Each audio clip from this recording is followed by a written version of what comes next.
Ajmo Šećer, ajmo i. Šećer.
Bravo Papula, bravo Papula. Bravo Papula.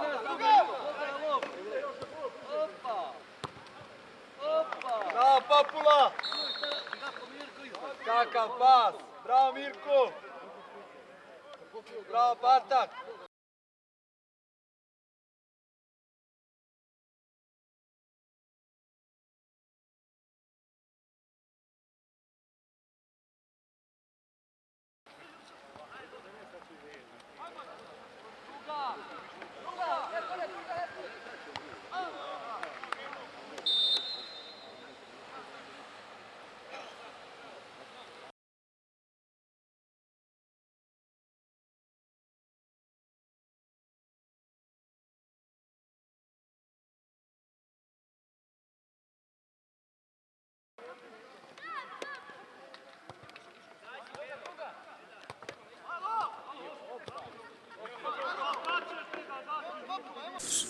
Zahvaljujem se mojim igračima na veoma korektno odrađenoj polusezoni. Znači da nije bilo igrača ne bi ni ovaj uspjeh bio. Ali ne smemo zaboraviti ni velikog čovjeka i predsjednika Đorđa Mitrovića koji je uložio velika sredstva u ekipu FK Cerove. Počeli smo sa zakašnjenjem, pripreme nismo tako reći ni odradili, počeli smo pre sam start prvenstva. Krenuli smo samo da se to igra šta bude, međutim u početku smo loše krenuli, poslije smo krenuli silovito i nastavili sa pobjedama što nas je dovelo do prvog mjesta. Ja mislim da ćemo nastaviti do kraja to jest još jednu utakmicu imamo do kraja polusezone da odradimo, da probamo u Novom Selu da pobedimo i na polusezoni da se pojačamo i uz, još jednom da ponovim, velikog predsjednika Đorđa Mitrovića, da se pojačamo još sa dvojicom, trojicom igrača i da probamo da nastavimo pobednički niz i da proslavimo osvojenu titulu na kraju sezone.